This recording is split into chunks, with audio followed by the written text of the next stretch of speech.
bobongoli makanisi CCM na boyokani ya ministère ya finance pe ministère ya budget elongo na DGI, DGRAD, DGDA, DGRK pe lisanga ya bakongoli mpako ya bingumba ya mboka na biso babongisi kobanda mokolo mwa 11 septembre 2021 kino 11 mars 2022 kampani ya malendisi pona bufuti mpaku pe bokambi malamu ya misolomi ya leta na etando mobimba ya ekolo Congo. Poto tonga banzela ya kitoko.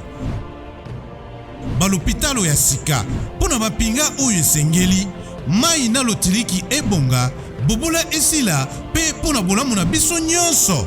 Bandeko bafuti mpaku baimboka pe bapaya ndeko tata ndeko mama tosengami biso banso kofuta mpaku kasi bino pe bandeko bakambi boyangela misolomi ya leta na ndenge elongo bani tofuta mpaku po totonga mboka na biso biso nde tobongisa Congo.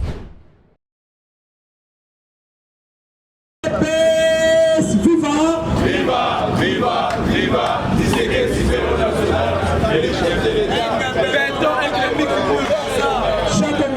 bonjour à tout le monde.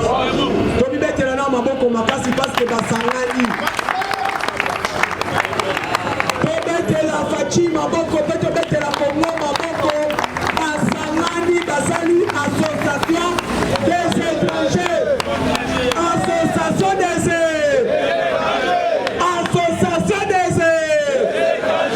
Vive le Congo, victoire pour le Congo, Tobi betela maboko.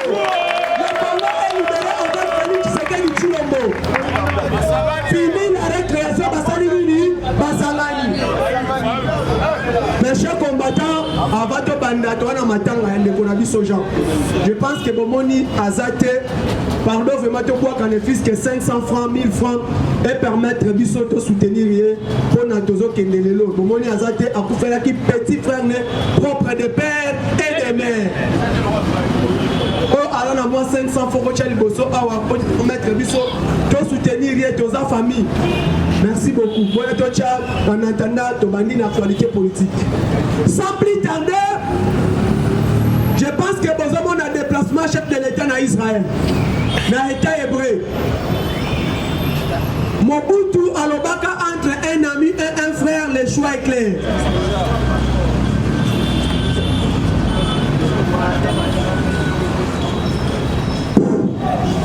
Mobutu Alobaka entre un ami et un frère, le choix est clair. Dans le combat entre République fédérale et État hébreu na Égypte. Bomona Mobutu a bengana même ambassadeur. Il y a Israël na Congo à Qatar relation na biso na Israël. C'est là où la malédiction de Congo a commencé. Parce que Nzamba Robi na Bible pas Abraham, tout celui qui te bénira, je lui bénirai. Tout celui qui te maudira, et ils seront maudits. N'importe quel Mobutu. Le col à Mobutu, à Boyaka État hébreu, Congo malédiction et Bandakawana. C'est là où le pouvoir à Mobutu est qui menacé. Mais Fatia Lobi Boye, je bénirai Israël pour que le Congo soit béni. Comme est la chef de l'État Maboko. Parce que Nzamba Lobi, si toi je bâtirai l'église, et Nakosala Kaye Papa Mikolo Ebele, raison pour laquelle Fati a reconnaître grandeur en Nzambe devant État hébreu et Akukami Assemblée pour na Congo, na Israël. Et président Isaac, il y a Israël, a lobby clair, dans le moment où ce que tu fous, ma porte n'a pas pour la bénédiction à la République démocratique du Congo. En même temps, nous avons ici relation. Donc, on collaborer dans le domaine militaire. Donc, on collaborer dans le domaine de renseignement et d'information. Donc, on collaborer dans le domaine de l'économie. Et pour les jours à venir, nous avons la première ministre d'Israël à cause de la descente de quelques membres du gouvernement de la République démocratique du Congo.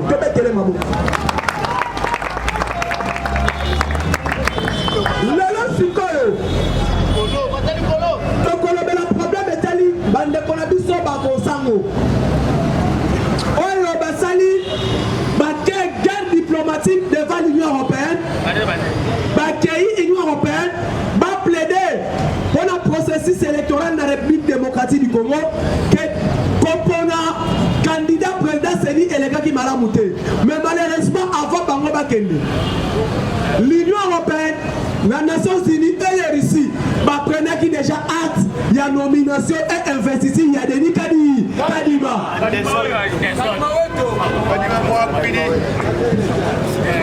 Catholique. Les évêques des églises catholiques, ce n'est pas les catholiques, mais les évêques des églises catholiques n'est pas sincère. 2006, les évêques des églises catholiques. Alors, il y a un problème, il y a élection, il y a Kabila, Nabemba. 2011, Etienne Tshisekedi a gagné l'élection catholique à l'Obanini. Catholique, mais les évêques, il y a 2018. Il y a un vrai résultat, il y a élection. Mais les Aboni candidat président Séni, Monsieur Cholet, qui était le secrétaire technique qui a étudié un profil, il y a un candidat à président Séni.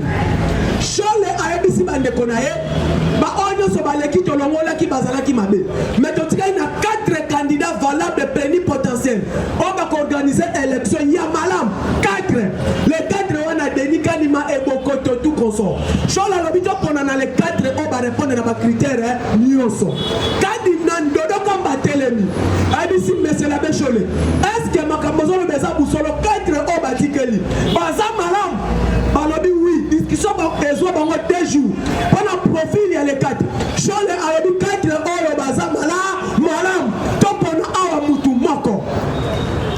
Mon cher Herba Poni Denis Kadima. Kazati.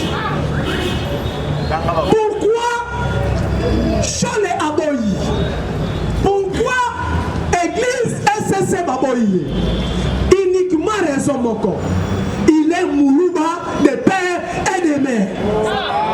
C'est là où il y a un problème. Et ça problème aussi parce qu'il est kassayen. Dans un tout bien, chers compatriotes, chers peuple congolais, dans le 21e siècle autozali. Mais c'est l'abbé Cholet et Ambongo. Balini m'appelle ça moto na Congo. Est-ce que Bango va recommander 2100? Cholet na Ambongo va recommander 2100. Bango ni soba kufanane o na mula o. Ano kaka. Oyo ni to ko tele mapona Congo akokufa. Mais c'est l'abbé Cholet fridolé Ambongo. Comment même les candidats à Félix pendant qu'on a la première ministre devant Kabila Baboya Kotanga Yango. Mututu a une histoire. Il y a encore un Senko. Encore un Bobi Setse Tshisekedi pas que reçoit traitement dans l'État. Si les lois, comment il y a Félix pour mettre à Félix Tshisekedi comme et Tshisekedi a dit qu'on a premier ministre. Bon il y a une histoire. Si les lois Batanga Yango. Allez-y comprendre comment Kobundisa Tshisekedi pas bateau et bandi wapi. Conférence nationale souveraine. 3e fois, il y a famille Kombo Tshisekedi. Babimisa yango. Na conférence, nous toyons na Kombo Moussous. 3e fois, nous babimisa yango nani. Babimisa biso famille Tshisekedi et ça la bango nini.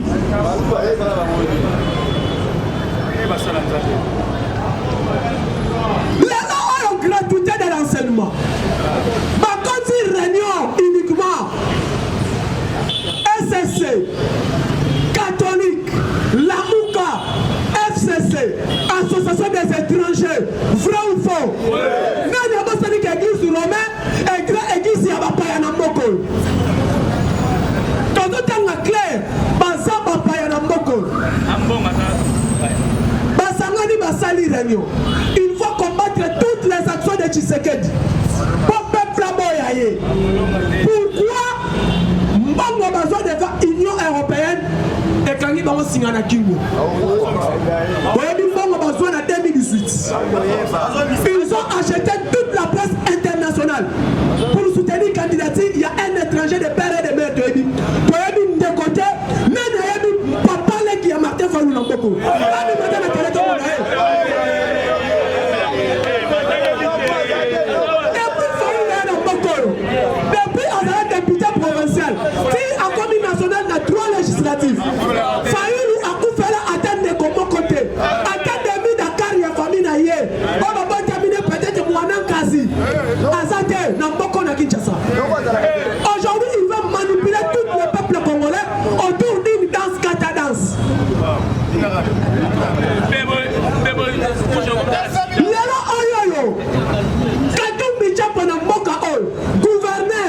ans.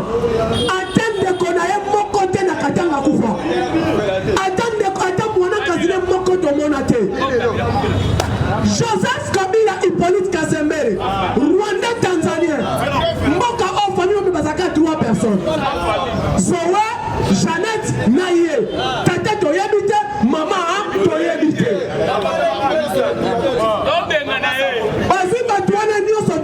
Il va prendre plus de 100 millions d'habitants. Il y a Congo autour d'une même sac de farine pour blaguer avec le peuple congolais. Cette fois-ci, N-O-N.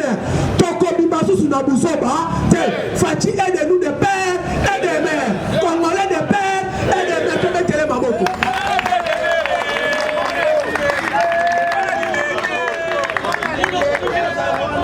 Fati Azana adresse Otoyebi. Ceux qui te l'ont Tolembi, pana bango toye. Na bango bino pana bino wa. Papa nani kokona. Tobete la maman Marthe maboko makasi.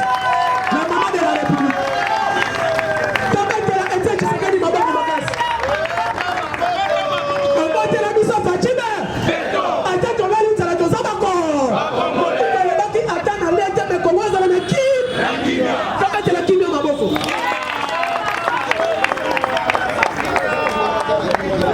IDPS viva.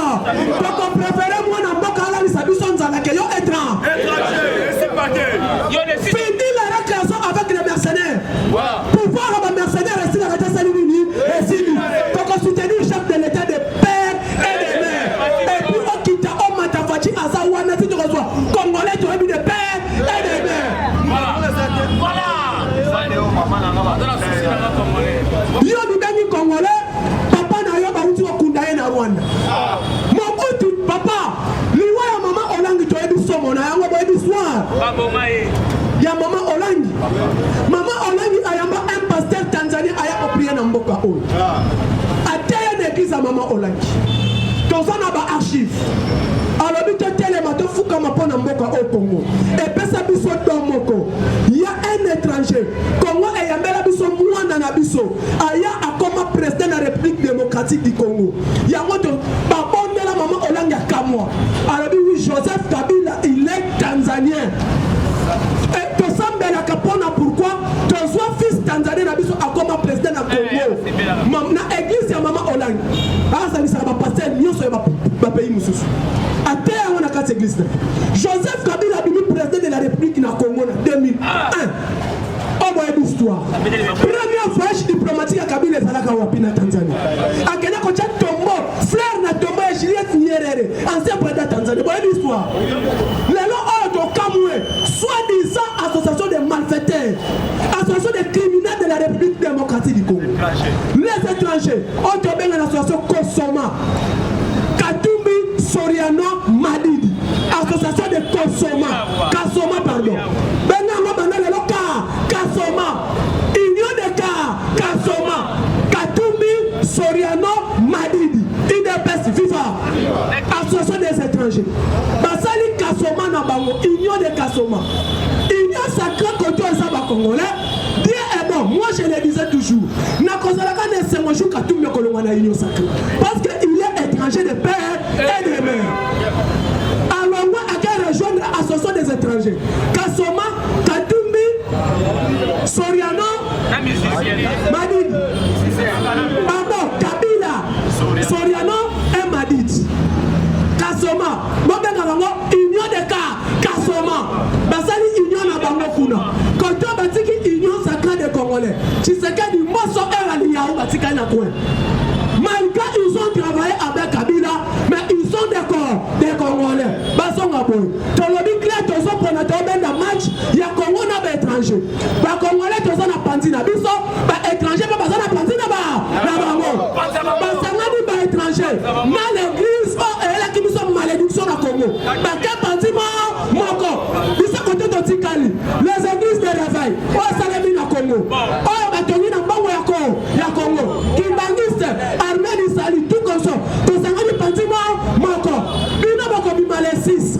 Tangu bino bozo cha Union sacrée peut te salir ni coaché. Que mi bete la mamoko. IDPS viva.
Congo, problème ya Congo, nous devons contacter Azali Sissou. Donc, il y a une élection d'observateurs congolais, des témoins congolais, tout le corps les Congolais.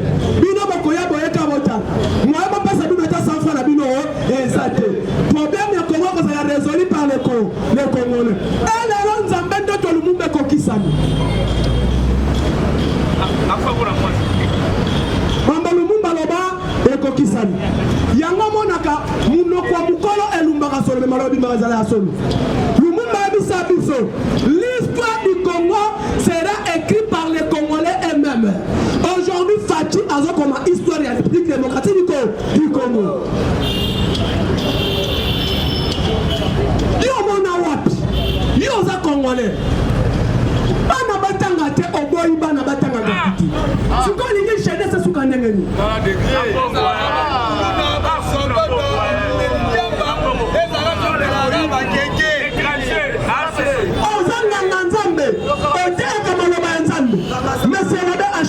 Nganga swa di sanzam kabina lambo nganga nzambe bana depuis bazonga kelasi ba école no mususu oboya bana batanga pourquoi ozana posa mbongo mais lelo tozobusa bango lelo bayebaka yango Congo ya Fachi tolobi bo IDPS FIFA nous parlons maintenant sur le plan de l'éducation. Les gens vont comprendre qu'on a équivoque. Les écoles conventionnelles catholiques ne participent pas à l'église catholique. Première place, les écoles conventionnelles catholiques ne sont pas des écoles des églises catholiques. Nous avons les écoles catholiques et les écoles conventionnelles catholiques. Quand on parle des écoles catholiques, des écoles privées catholiques, tout court. Les écoles privées catholiques, des écoles catholiques. Les écoles privées islamiques, des écoles musulmanes. Les écoles privées, il y a SCC, des écoles SCC. Mais les écoles par convention, des écoles l'État congolais a tongi. Après si frais de fonctionnement, à Foutakabajan, Nyos tout bulletin, tout fourniture et dépendant quand l'État vous appelle Sarabango, ce n'est pas les écoles de l'église catholique. Quand on parle d'une convention c'est une commun accord entre deux personnes. Donc signer une convention pour engager une seule chose, pour une but bien déterminée. Mais il y a une convention. L'État congolais a appelé l'église catholique. Moi, l'État, j'ai eu un problème pour gérer ces écoles. Qu'est-ce que je voulais faire? J'ai une grande charge lourde. Je te donne de gérer mes écoles. Quand on appelle ça gérer. Mais tout ce qui est salaire, frais de fonctionnement, ils ont engagé l'État dans le pays. Ils ont surveillé l'école par rapport à un problème. Mais pour quelle raison l'église catholique et comme ils comptent les malades, ils ont bien privé à l'État.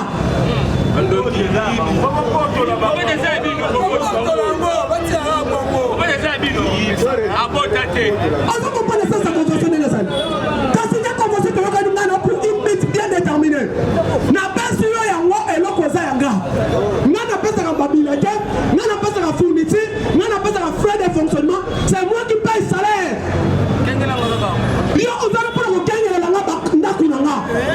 Mais l'État a besoin d'école, tu es malade, chaud.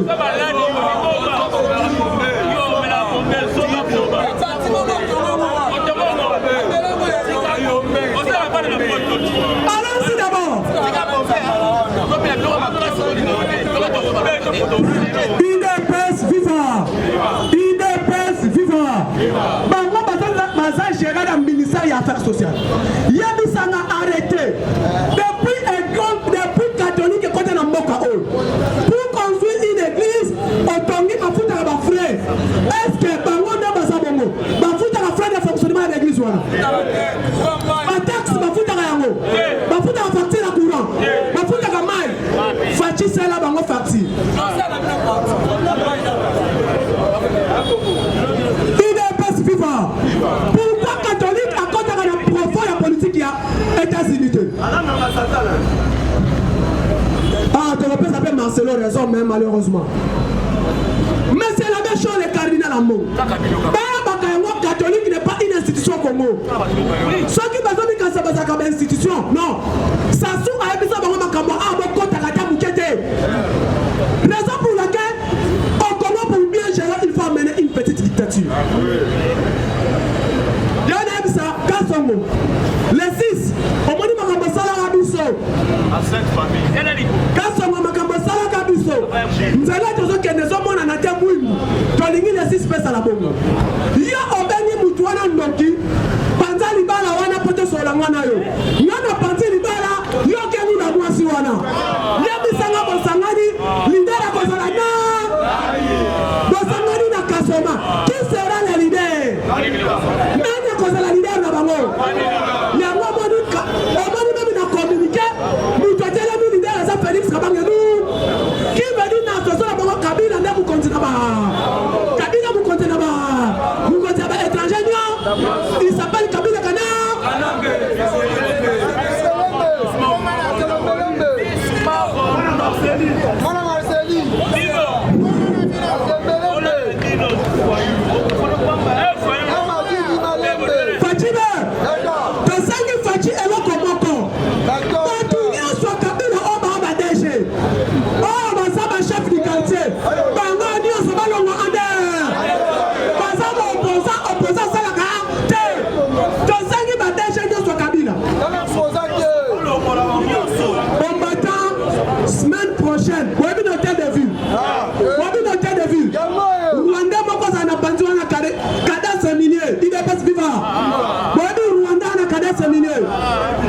Combattant faut que vous délogez nous sommes en air.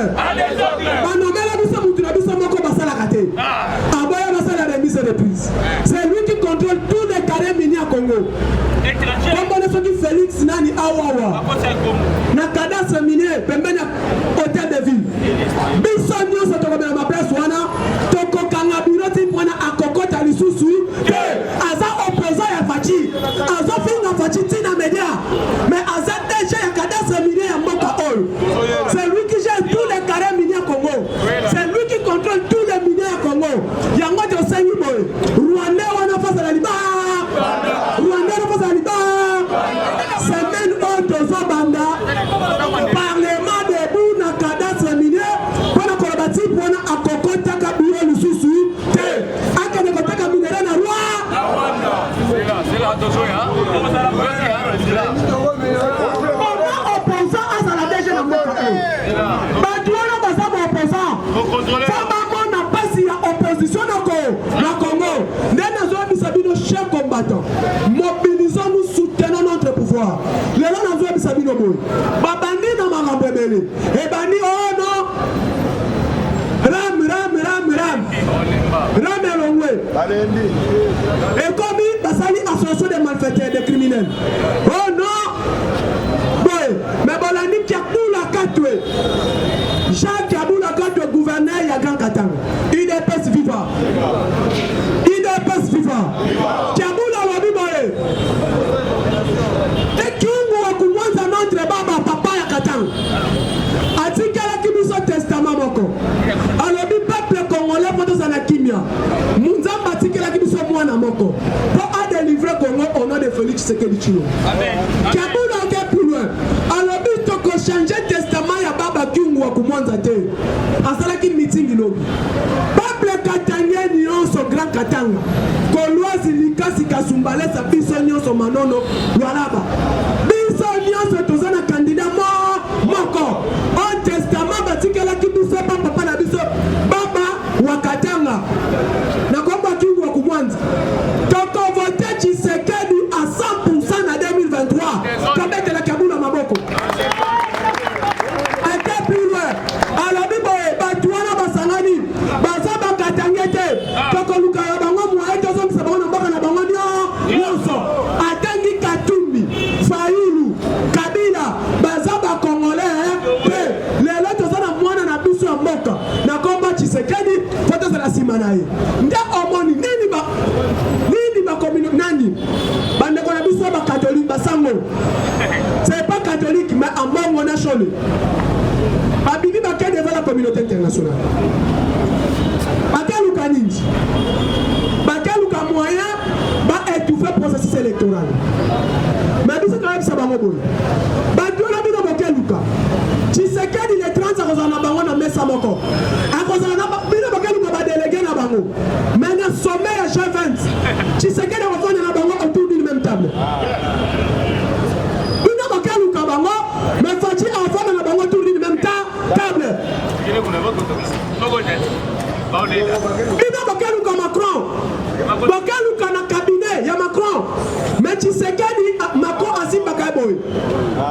awalaka ye comme son ami bino bokeluka Charles Michel mais Charles Michel awuto yawa na onatra tête à tête ye na Tshisekedi chilo bino bokeluka délégation ya chancelier allemand mais Fachi awuto zala na Allemagne tête à tête ye na Angela mais alobi Kabi Tshisekedi c'est mon partenaire privilégié à quel point alobi Congo c'est le partenaire stratégique et Allemagne. Les investisseurs allemands bauto yao bino bakaluka bango mais bango batini ba délégué na bango ba livrer tata na Congo il est petit viva boko bundisa mwana nzambe bebe okokaka ete okobundisa mupepe bakanga yango te mupepe bakanga yango te nde omoni ti mpona ke plus loin na sommet ya G20 sommet ya G20 Fachi akozala na nani na sommet wana IDPS FIFA boyoka bato bazala na sommet wana le 30 au 31 parce que lobby ministre affaires étrangères na biso lutundula akozala wana préparation ya bapremière ya nyonso baffaires étrangères le 30 chef d'état bakozala nani le président d'exercice de l'Union africaine le combat Fachi béton président ya commission ya Union africaine na komba ya Moussa Faki Mahamat président ya Union européenne na komba ya Charles Michel premier ministre belge akozala wana premier ministre allemand akozala wana premier ministre ya Angleterre akozala wana Emmanuel Macron akozala wana olongoli président Joe Biden akozala wana ozwi président Joe Biden akozala na sommet ozwi président ya Russie Vladimir Poutine akozala wana ozwi premier ministre canadien akozala wana ozwi président ya Chine Xi Jinping akozala wana ozwi le premier ministre japonais akozala wana ozwi premier ministre premier ministre ya Corée du Nord akozala wana ozwi président ya Brésil okoreprésenté Amazonie akozala wana ozwi président ya République démocratique du Congo Fachi Béton akozala wana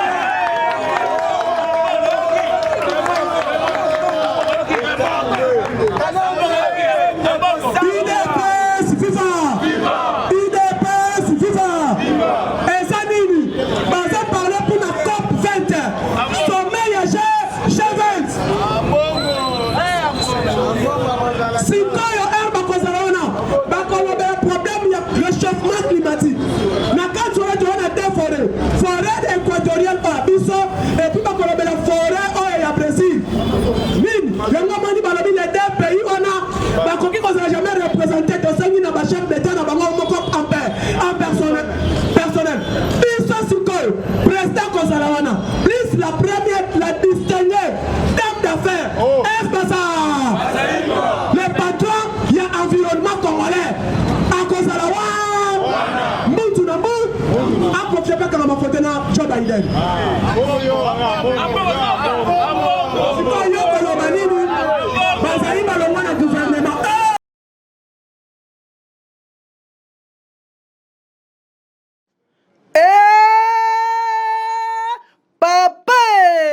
Mama, nini yangoko établissement les greniers okokuta yango wapi na boulevard poids lourd entrée de l'eau numéro 27 établissement les greniers unique établissement na kata ville province de Kinshasa établissement les greniers suka établissement les greniers bakoyamba yo kuna et papa Laurent na mama nanu bapesio ya kolia pe ya komela na établissement les greniers bazoteka en gros pe na détail na établissement les greniers baprix ezali ya Paris pe na Bruxelles na établissement les greniers le peuple d'abord na établissement les greniers ti na établissement les greniers